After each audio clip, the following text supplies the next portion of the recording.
خلاص كده خلصت، كده انتهت. 10 سنين ما نسمعش صوتكم تاني. يعني خلاص بقى، بعد كده يبقى في ادب للاحترام وللكلام. اما تكلم اي واحد زملكاوي دلوقتي كانك بتكلم رتب لواء. يعني قبل ما تقول لي مثلا يا محمد، لا سوبر محمد لو سمحت.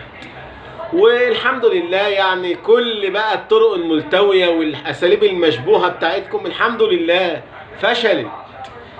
تركي الشيخ، فلوس تركي الشيخ، الحكم، ضربه الجزاء الظلم اللي اتحسبت للاهلي وجاب منها الهدف الاولاني، ضربه الجزاء اللي ما اتحسبتش للزمالك وحسين الشحات يدخل يضرب. احنا مش بيراميدز، احنا الزمالك، احنا كبار قوي قوي عليكم. الزمالك بطل السوبر للمره الخامسه، تاني مره ندوس على وشك في السوبر. يعني احنا ارحموا عزيزة قوم ذل، ده مش عندنا، احنا ما بنرحمش. الزمالك قضى على الاهلي افريقيا، خلاص خلاص.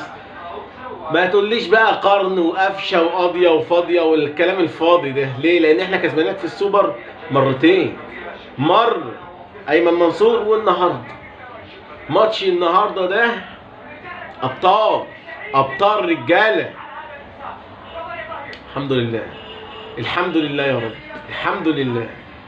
الشوط الاولاني الزمالك ماسك الاهلي زنقه وعمال طاخ طاخ طاخ مش مخليله، وعشان الحكم بقى يبوظ الماتش راح جاي حاسب ضربه جزاء.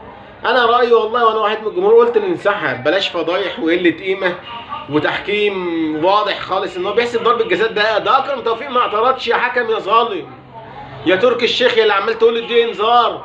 ده احنا ضيوف عندك، المفروض تبقى محايد حتى لو انت من جواك اهلاوي. ولكن الحمد لله لعيبتنا رجاله ولاعيبتنا ابطال وفضلوا يحاربوا لحد اخر دقيقه.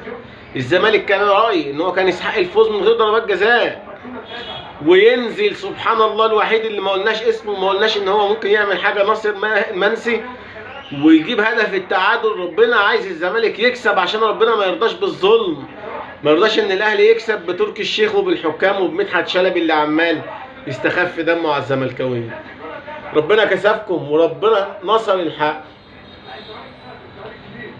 وينزل عمر جابر اللي لعب ماتش من احلى ماتشاته النهارده وبيلعب كرة بالعرض، ناصر منسي اول لمسه بجون. الحمد لله.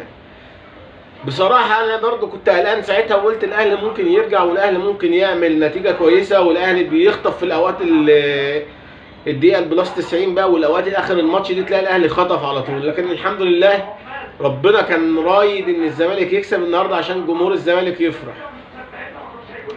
بس طبعا يعني بعد ما كسبنا السوبر الحمد لله وكابتن شيكابالا رقص بالكاس بقى كده طبعا، ورفعنا الكاس السوبر للمره الخامسه، وانجاز كبير طبعا. وانت في حالتك دي ومفيش صفقات ومفيش فلوس وكل حاجه ضدك وتكسب البطوله دي، ده معناها ان كل لعيب في الزمالك النهارده وكل واحد في جمهور الزمالك كان راجل وكان بطل، وكنا مصدقين ان احنا ممكن نكسب الاهلي بكل امكانياته، مش بس كوره، بره الملعب كمان. شفنا تركي الشيخ بيعمل ايه، وشفنا الحكم بيعمل ايه معانا، وشفنا مدحت شلبي حتى اللي مذيع ضدك. الحمد لله. عشان كده الزمالك لما بيكسب بطوله ليه حق يفرح، لان كل حاجه كانت ضدنا النهارده. بس الحمد لله، الحمد لله كرم وفضل من ربنا وبطوله من لاعيبه الزمالك. كل واحد فيهم النهارده كان راجل. عواد اللي ما كانش سبحان الله كان اللي هيلعب صبحي، ولكن ربنا سبحان الله النهارده يعني اقدار بقى بتحصل غريبه.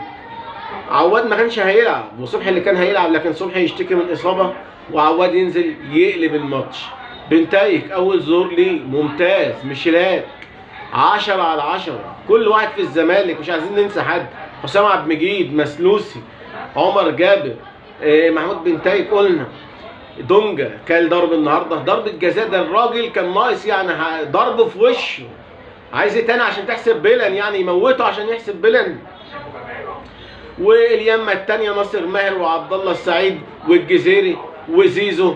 كل واحد في الزمالك النهارده كان موجود، كان بطل وكان راجل وكان قد المسؤوليه. حتى محمد شحاته لما نزل، الف الف الف مبروك لجمهور نادي الزمالك، تستحقوا البطوله.